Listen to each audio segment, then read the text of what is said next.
Bayangkan sebuah batu, keras, dingin, tak bernyawa. Pada suatu hari Rasulullah sedang duduk bersama para sahabat. Mereka berbincang tentang hari akhir, tentang surga dan neraka, tentang balasan bagi setiap amal. Wajah-wajah para sahabat serius. Hati mereka dipenuhi rasa takut sekaligus harap kepada Allah. Di tengah majelis itu Rasulullah mengambil sebuah batu kecil dari tanah. Batu biasa yang setiap hari diinjak manusia tanpa dianggap berarti. Lalu beliau memandang para sahabat dan berkata dengan suara yang tenang namun menusuk ke dalam jiwa. Apakah kalian ingin melihat bagaimana makhluk Allah takut kepada neraka? Para sahabat terdiam. Mereka saling memandang. Rasulullah lalu melemparkan batu itu ke udara. Dan sesuatu yang tak pernah mereka bayangkan pun terjadi.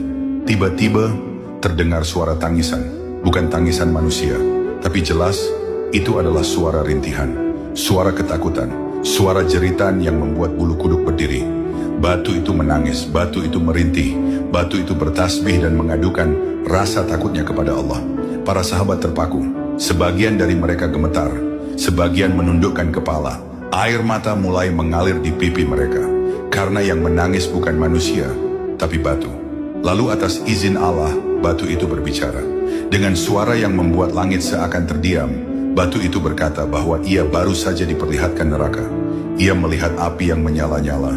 Ia melihat siksa yang membuat gunung-gunung hancur. Ia melihat bagaimana makhluk Allah diseret ke dalam azab yang tak terbayangkan. Dan karena itulah ia menangis. Karena takut menjadi bagian dari neraka.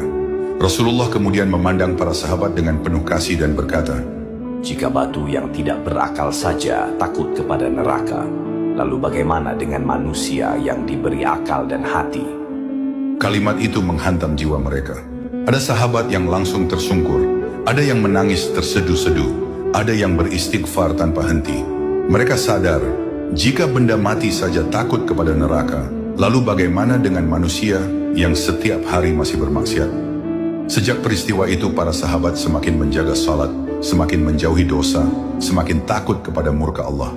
Karena mereka pernah menyaksikan sendiri bagaimana sebuah batu menangis karena takut neraka.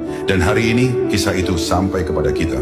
Semoga kisah ini membuat hati kita kembali hidup, kembali takut kepada dosa, dan kembali rindu kepada surga. Jika kisah ini membuat dadamu sesak karena takut kepada Allah, tuliskan astagfirullah di kolom komentar. Bagikan agar lebih banyak hati yang terbangun sebelum terlambat.